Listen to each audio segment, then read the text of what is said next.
See it played DOF. It is the Soviet formation option or formation Soviet impulse. So we're going to activate the, here's the headquarters here, 27th Guards, which is nice and consolidated here. And they are basically going to smash into the West Germans there as hard as they can. So I'm going to be using, trying to maximize all of my artillery. I have this EW, oh, that's why the Soviet EW is stronger. Well, one reason, because they're companies. Soviet company right there, whereas the NATO, like the West German EW unit, there is a platoon. So that's at least one reason for that difference. Okay, so they've got the EW unit there. So I think, for example, what I mean by smash into them, I think they're going to use artillery not only on this center unit here, but focusing on the center unit, try to do a area jamming, try to do an area jamming of that hex there, and then crash into them with as much heavy steel as the 27th Guards can get up there. Okay, so first things first, Soviet EW company, they can move and then conduct their attack, which is a jamming attempt. So I think, so they're all activated. It's a formation activation. So I think I can go in order. So they're going to follow the road down to this suburban area here. So they're going to go 1/2, 1, 1.5. And then I guess they, have to conduct their attack now, which is the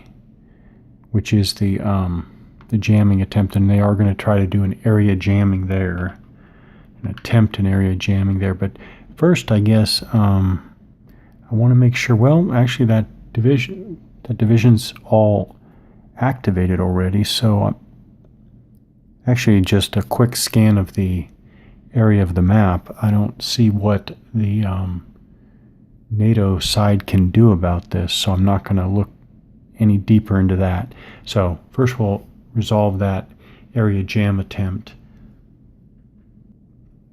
So at 2 hex range, they just barely made it, rolling a 3.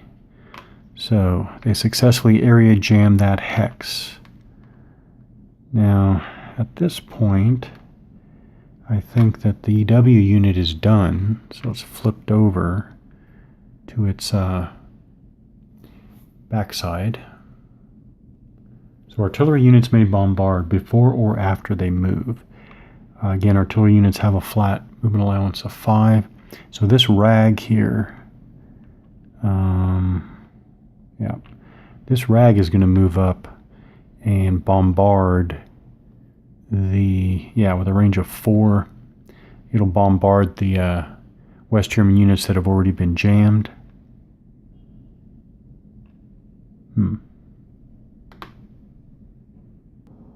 So I moved the rag unit up there to bombard here, but then I remembered about the spotter rule. So my question is, can the EW company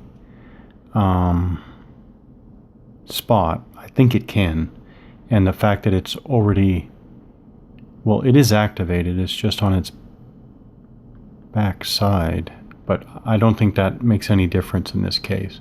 It is part of the same formation activation, so I'm going to review that real quick, but then I think I'm going to have, or I want the artillery unit there, the rag, to bombard that target using the EW company as its spotter. So I do think the EW unit can spot. Again, this is not literally spotting in a small unit tactical combat game sense, but anyways, the Soviets rolled miserably. I already flipped the artillery unit over because that was definitely no. You want high numbers in this game on these combat charts. So a 2 is definitely no effect. So that's that. So I'll continue on moving these units up. They're going to hit that unit, and they're even going to hit that unit, if that stack, if they can. So I'll pause here for the attack declaration. So I moved up this armor, this tank battalion, and the mechanized infantry regiment.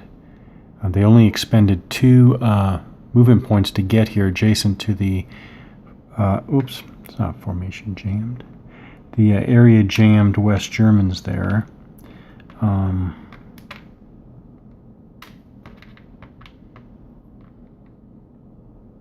Like that, which means that they have 3 movement points left over, which means that they have the movement points to execute any of the 3 types of attacks. But then I moved this mechanized infantry regiment up here, and it expended its full movement allowance to get here adjacent to the enemy, which means I think now that the combined attack has no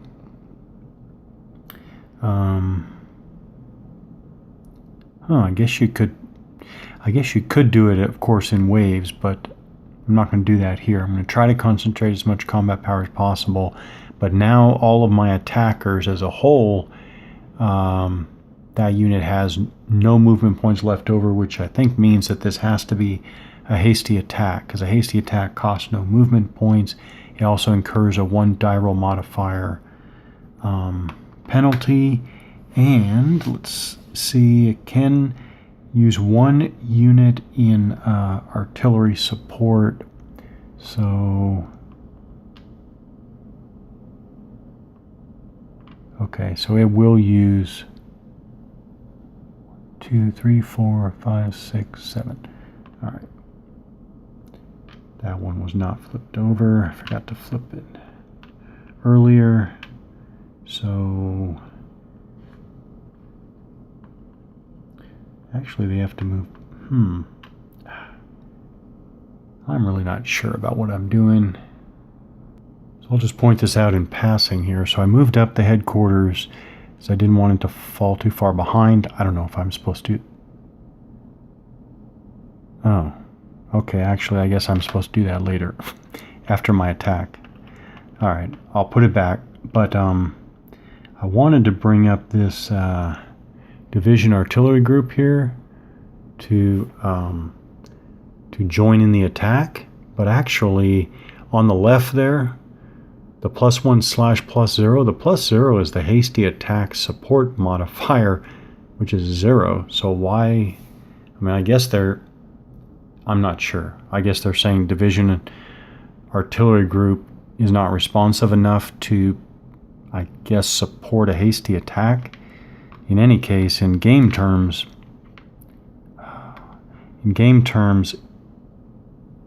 it's not worth it. It's not worth adding it to the attack, so I won't. So it's back to just the ground units in the front, hasty attack against the jammed West Germans there. Hopefully the Soviets have amassed enough combat power to overwhelm the West German defenders. Again, the West German defenders, they are area jammed. And we have a Panzer battalion and a mechanized infantry battalion. They've already activated, so only their defense is showing. So clearly the Soviets are going up against a starting 8 defense there. Okay, so attacker and then defender announce supporting artillery. Artillery must be called. So player may use artillery to support ground combat, but a participating combat unit must call for the support. Wow. I'm actually learning pretty quickly that there are a lot of little things going on here. It's good, it's understandable, but yeah, there are a lot of little things going on here. So again, I don't think I have any artillery here. So we'll go on. We're going to resolve the attack on the CRT. Well, as things turned out, very, very, very bad luck for the Soviets. First of all, as far as all the die roll modifiers, I think, considering all the terrain and the hasty attack, that those negatives for the Soviets were offset exactly by the benefit of the defenders being area jammed. So I think it was an even for modifiers, for die roll modifiers, but they rolled a 1, which is very, very bad. They also only got 2 to 1 on. They only got 2 to 1, but it was close. It was almost 3 to 1. They probably should have done something about that. But on 2 to 1 column with a very measly roll of 1, the defenders nothing. So defenders, West Germans are perfectly fine, and the Soviets have to take a 2R result. So they're going to take 2-step losses, and they have to retreat. Before I do the step losses, again, we have a regiment, so these are 3-step units, and then we have a tank battalion there. Tank battalion is, Soviet armor battalion is 2. So we have 3 steps, and 2 steps. So I believe that each of the 3-step mechanized infantry regiments have to take a loss. Now, this is where it's going to be really, this is where we have the really cool mechanism or mechanics. So I just drew this randomly. That's 2 for that, and that's 2 for that. So I do not look at them. The flip sides are, I'm not looking at them. I don't know what they are. And so this shows that this 3-step mechanized infantry regiment is now at 2 steps, and the same thing for this one. And then they'll do their retreat, and it'll finish moving these guys up, and it'll be end of this. That'll be the end of this formation activation.